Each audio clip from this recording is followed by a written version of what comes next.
mengakui bahwa kita salah menangani ini. Hah? Solusi terbaik, saya sudah bilang, swab test gratis untuk red zone. Lakukan itu, kita punya anggaran.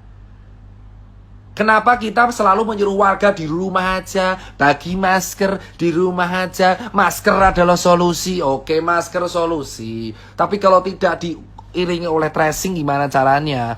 Untuk mencegah tracing harus mencegah penularan. Iye, penularannya ada di mana, bosku? Mau sampai kapan kita mengatur 270 juta orang dengan sebuah gerakan? Ayo pakai masker. Ayo bagi masker, jaga jarak. Ayo bagi, lu mau sampai 1 abad gitu terus nyuruh relawan kayak gua gitu. Ayo Tirta suruh ke sana pakai masker, pakai masker, pakai masker, pakai masker, pakai masker, pakai masker, pakai masker, pakai masker, pakai masker, pakai masker, pakai masker, pakai masker. Hah? Ayolah, please, men. Lu nuduh gua bacot. Nih, saya bilang kalau saya bilang bacot, men. Saya 7 bulan di lapangan, men. Tahu di lapangan kayak apa, men? Men, saya lihat sendiri, men. Ini rapid menjadi syarat sakti, men. Kalau saya udah rapid, 14 hari saya kemana-mana tetap surat sakti ini berguna. Kenapa? Saya tahu, karena saya sudah mempraktekkan.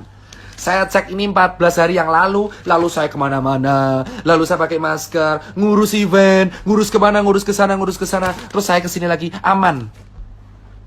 Surat ini adalah ayam-ayam doang. Rapid test awalnya 600.000, sekarang menjadi 95.000. Terus kemana duit lainnya?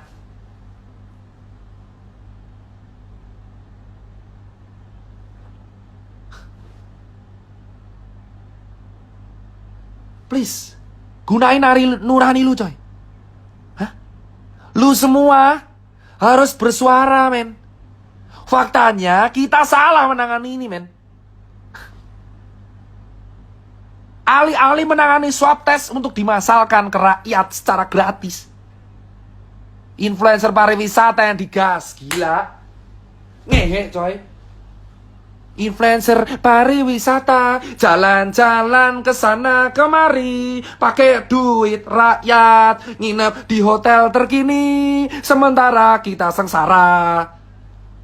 Lu rela lihat orang pamer lagi selfie di tepi pantai mengatakan Bali keren. Lu foto di Seminyak, lu foto di Kuta. Lu lihat foto di daerah pantai, di daerah Kabupaten Badung yang PAD-nya turun. Dulu rapid 600.000, sekarang 150.000. Kemana lu bersuara?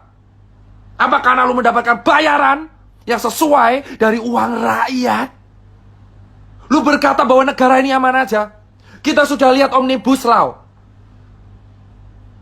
Banyak influencer yang dilibatin di Omnibus Law. Banyak influencer dilibatin di Omnibus Law. Kau yang belum baca pasalnya, baca pasalnya. Ngomong langsung pemerintah, sudah. Saya orang Rakjel. Saya sudah bicara ke senior, ayolah swab test digratiskan. Jawabannya adalah tetap edukasi, Mas Tirta. Saya bagi masker dari bulan Maret, April, Mei, Juni, Juli. Seluruh toko Susankar sudah bagi masker tiap hari. Dan kita bagi masker lagi gratis sekarang. Kenapa September kita mengulang kegiatan yang sama dari bulan Maret? Kau bicara influencer, men. Influencer semua dibayar untuk berkata bahwa negara ini baik-baik saja. Negara ini tidak sedang baik-baik aja, bos.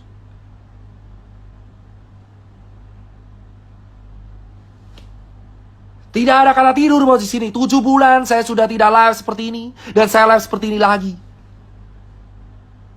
Saya udah edukasi terus-terusan sampai habis mulut saya. Ayo pakai masker, ayo pakai masker. Dari bulan Maret, April, Mei, Juni, Juli, Agustus, September.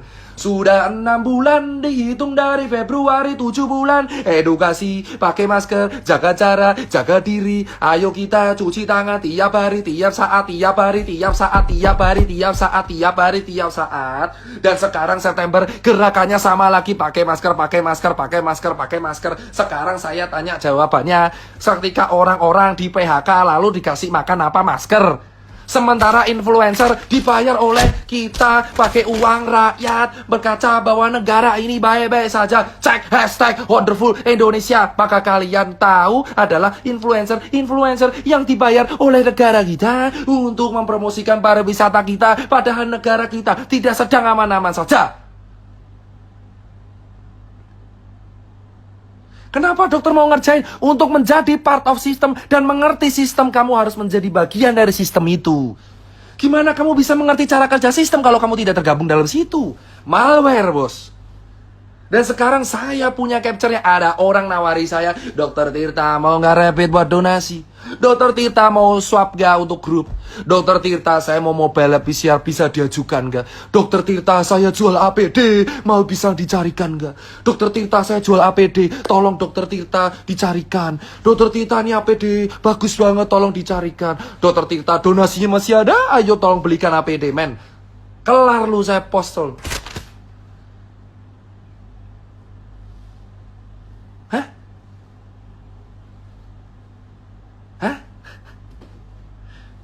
Bos, banyak orang japri saya. Menawarkan rapid, menawarkan swab. Kau bilang itu bukan bisnis, omong kosong. Omong kosong. Faktanya ada laba di situ. Saya masuk sistem selama 7 bulan. Melawan idealisme saya sendiri untuk melihat dengan mata kepala saya sendiri apa yang saya rasain. Gold standar dari penanganan COVID itu adalah test, tracing, treatment, titik. Dan kamu menyuruh orang stay di rumah tanpa kepastian ini mau makan pakai apa. Negara kita sekarang diumumkan resesi dan OTW depresi di akhir tahun. Bukan hanya depresi ekonomi, ini depresi otak, bos.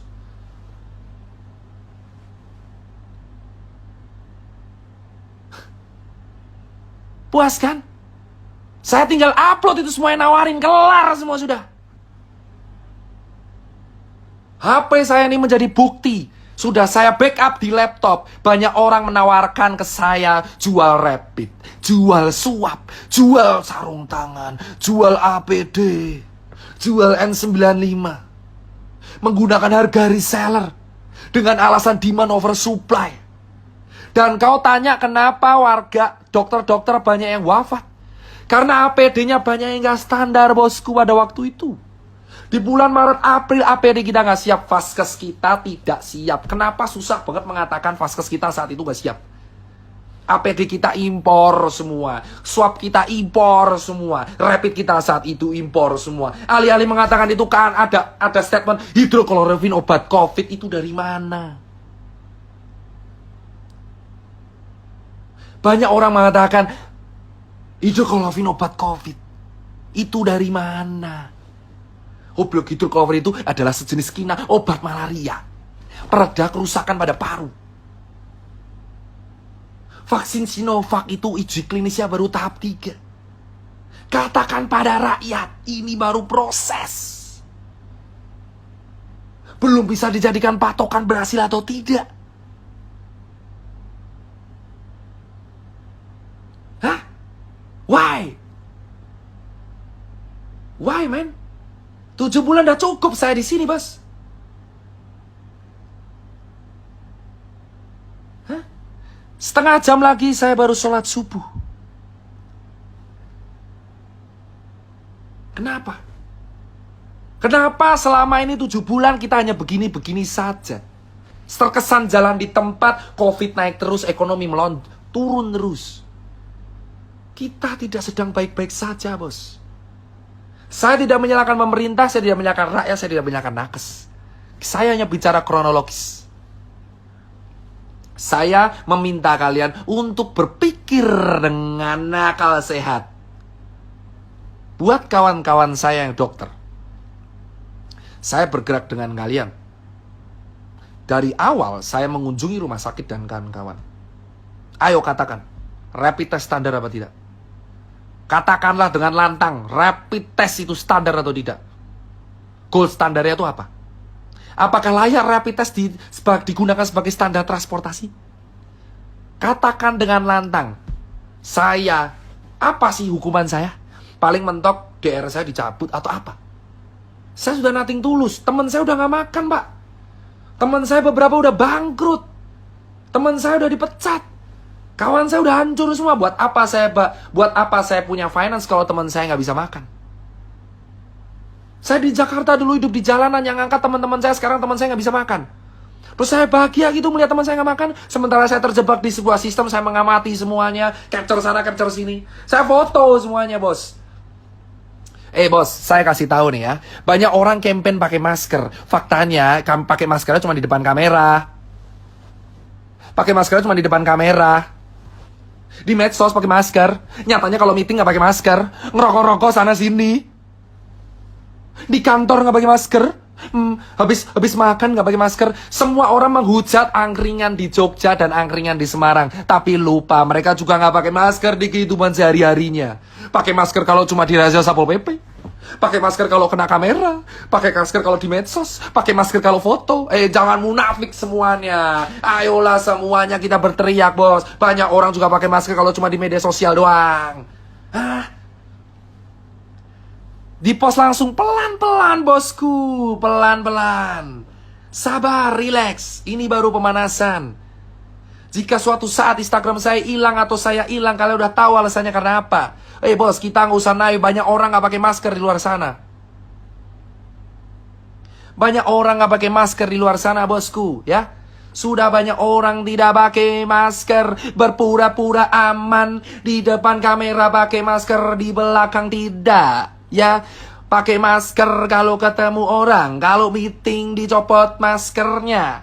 Lalu kita edukasi bersifat munafik sana sini, dapat makanan sementara teman kita sengsara sampai mati.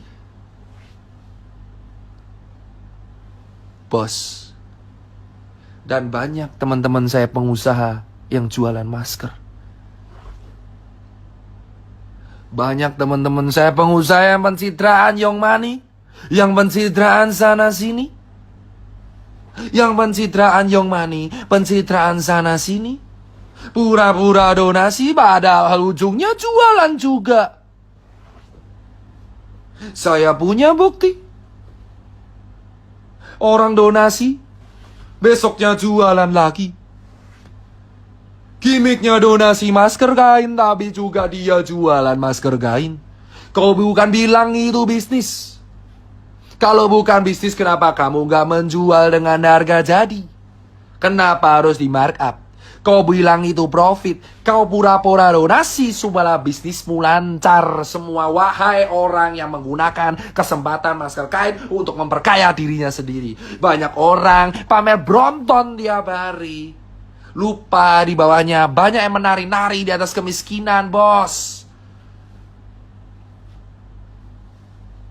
7 bulan saya melihat banyak teman-teman saya orang kaya yang menyumbang masker sana sini. Padahal mereka juga jualan. Mereka juga jualan. Jualan. Gua ada capture ya. Gua ada capture ya. Jualan, bos.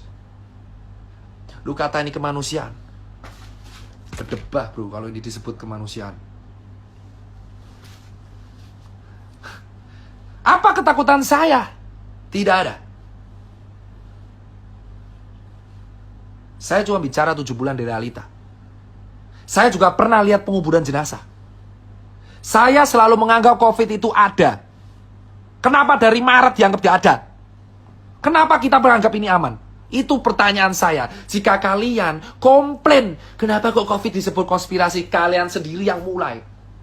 Ingat media. Saya minta semua teman-teman cek media.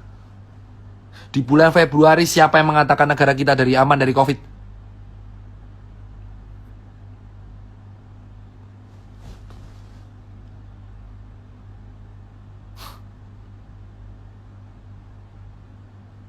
Di bulan Februari siapa yang mengatakan kita aman dari COVID?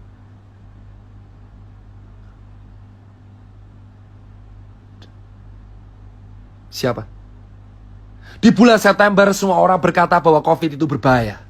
Kenapa nggak dari Februari? Kenapa nggak dari Februari? Hah?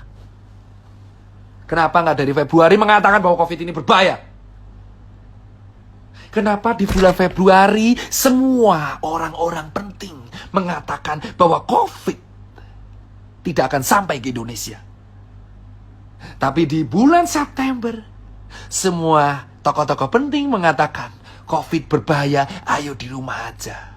Esok tempe, sore dele. Kok kowe mencela-mencele malah nuduh aku tempe?